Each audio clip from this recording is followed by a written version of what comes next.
যাই হোক, এবার আমি আবারও এটা দিয়ে কিছুটা কন্টিনিউ নাড়াতে থাকছি এবং কিছুটা আরও NaOH সলিউশন আমি যোগ করে দিচ্ছি।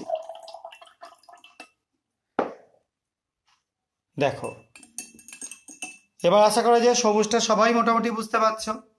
আগে যেটা গাঢ় কালার ছিল, এবং এই কালারটাকে আমরা যত পরিমাণ আস্তে আস্তে নাড়াতে থাকবো, কালারটা তত কিন্তু চেঞ্জ হতে থাকবে।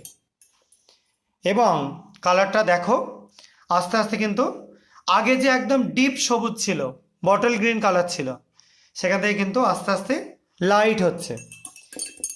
এবং লাইট হয়ে সেটা শুধু লাইটই হচ্ছে না, আস্তে আস্তে ইয়োলিস গ্রিনের দিকে এগোচ্ছে, অর্থাৎ হলুদাভ সবুজ এই বর্ণ তৈরি হচ্ছে।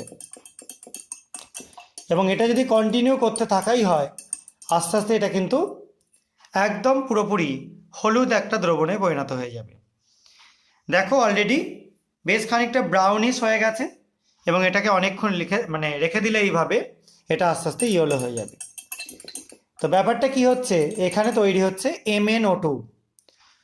এই MnO2 তৈরি হওয়ার জন্য এটা এরকম টাইপের কালারেশন তৈরি হলো। এবং এটা আরও রেখে দিলে আস্তে আস্তে Mnটা +2 স্টেটে চলে যাবে। অর্থাৎ যখন KMnO4 ছিল তখন ছিল +7 স্টেট, তার থেকে হয়ে গেল K2MnO4, অর্থাৎ +6 স্টেট হয়ে গেল Mnটা। এখন কি হচ্ছে, MnO2, অর্থাৎ এখানে +4 স্টেট আছে।